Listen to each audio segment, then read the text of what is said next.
繼續來關心，雖然目前美國甲伊朗是達成協議，要來停火2禮拜，不過以色列是繼續佇咧空襲黎巴嫩，一日造成超過300個人死亡。最後美國甲伊朗是強要擱再踢破面。經過美國介入，以色列甲黎巴嫩是打算後禮拜要佇咧美國華府來談判。另外一方面，伊朗的最高精神領袖穆吉塔巴是擱再強調，因堅持未放棄荷姆茲海峽的控制權。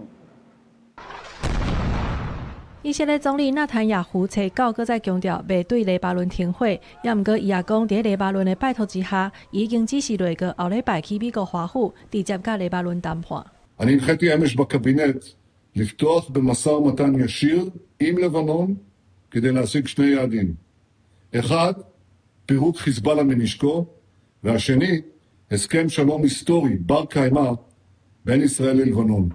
以色列甲黎巴嫩佇華府的談判由美國國務院協調，美國總統川普初九親身打電話予納坦雅胡，要求以色列佇黎巴嫩的議題就要卡比手咧。根據黎巴嫩的統計，以色列初八的空襲造成超過300個人死亡，1000多人受傷，這是過外國以來上界嚴重的一屆。以色列閣繼續空襲行動，閣較要求黎巴嫩撤離民眾，引起世界衛生組織的不滿，強調黎巴嫩的病院已經被砍掉，醫療用品特別用料。聯合國駐黎巴嫩臨時部隊也正做是以軍攻擊的目標，甚至造成1名成員死亡。If we have another mass casualty like what happened yesterday, it will be a disaster actually. We condemn in the strongest terms the persistent attacks against UNIFIL, including the latest grave attacks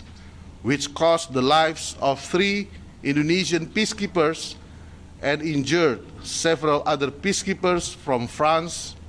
Ghana, Indonesia, Nepal, and Poland.